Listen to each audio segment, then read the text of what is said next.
Hello, welcome to World Business Report. I'm Caroline Hepker. Well, we'll have more on Iran in a moment, but first, let's start with New York, where thousands of fast food workers are to get a major pay rise following a 4-year campaign to raise the minimum wage. Now, late on Wednesday, a panel appointed by New York State Governor Andrew Cuomo voted unanimously for what amounts to a 70% rise in fast food pay over the next 3 years.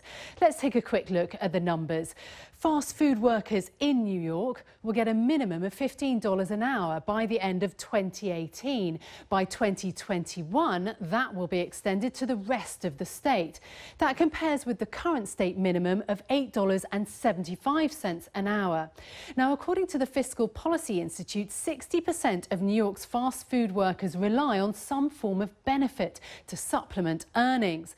The move is a big blow to McDonald's, though, which tried to head off criticism with a promise to raise its own minimum wage to $10 an hour for staff at its own restaurants.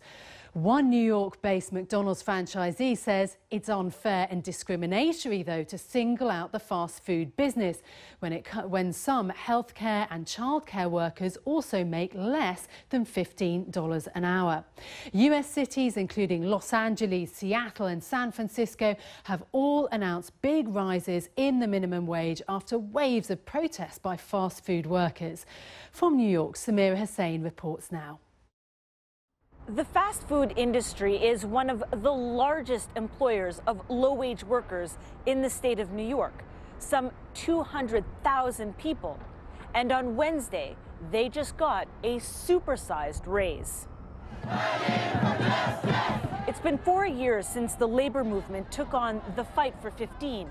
It began here in New York and led to higher wages in Seattle, San Francisco, and Los Angeles.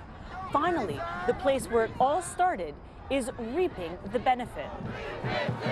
By 2018, fast food workers in New York City should see their wages go up to $15 an hour. The rest of the state should follow by 2020. Now, this will only affect restaurants that have 30 or more locations. New York is the biggest city in America and one of the largest states in the country. Many are wondering if this news could be a sea change moment for the American workforce. Samira Hussain, BBC News, New York. Well, Kevin Poulter is legal director at Bersham Dyson Bell and joins me this morning to talk about this.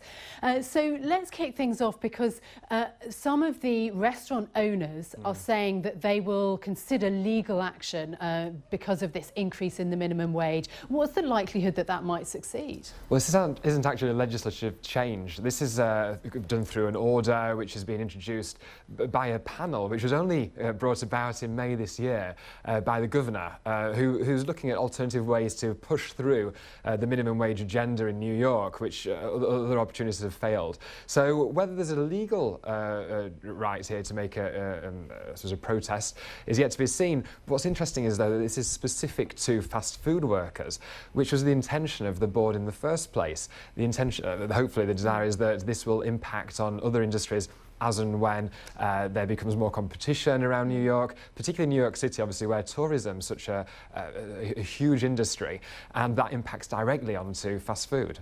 Now, what about McDonald's and customers? Because at the end of the day, is it just that it's going to be a more expensive burger? Are they going to pass on the cost of higher wages to us? I mean, that's the threat, isn't it? Well, that's right. And we've already heard that McDonald's have already proposed to increase wages for its own workers, but also the fact that franchisees are likely to be hit here.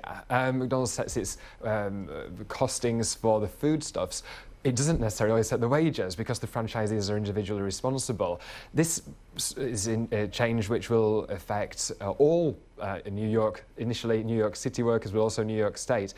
It's those who have restaurants of 30 or more. Well, does that include franchisees, or does that mean McDonald's restaurants, or indeed any other restaurant which has 30 or more establishments across the country? And it's also obviously going to take a little bit of time to implement. Also, it's some years to come. Just one word, though, on the other side of the argument, really, in support of this high minimum wage, which is that the government or the state is giving support actually to big business because because so many employees have to rely on benefits to subsidise their wages. That's right. 60% of the 180,000 fast food workers in New York rely on these either food vouchers or other public benefits, which are being subsidised by the taxpayer. So there is a movement to say, well, actually, pay what's due, and when the McDonald's CEO is having, I think, a $7.5 million pay each year, there's a good argument there to say, well, spread some of that around. Yeah. Kevin Poulter, Legal Director at DBD, thank you so much for joining us this morning. So to Iran now, and if the US Congress ratifies President Obama's nuclear deal with the country, the West will start to dismantle its economic sanctions. Then the race, of course, will be on to seize business opportunities in Iran. Now, a major conference is being held this week where government officials and business people from Europe and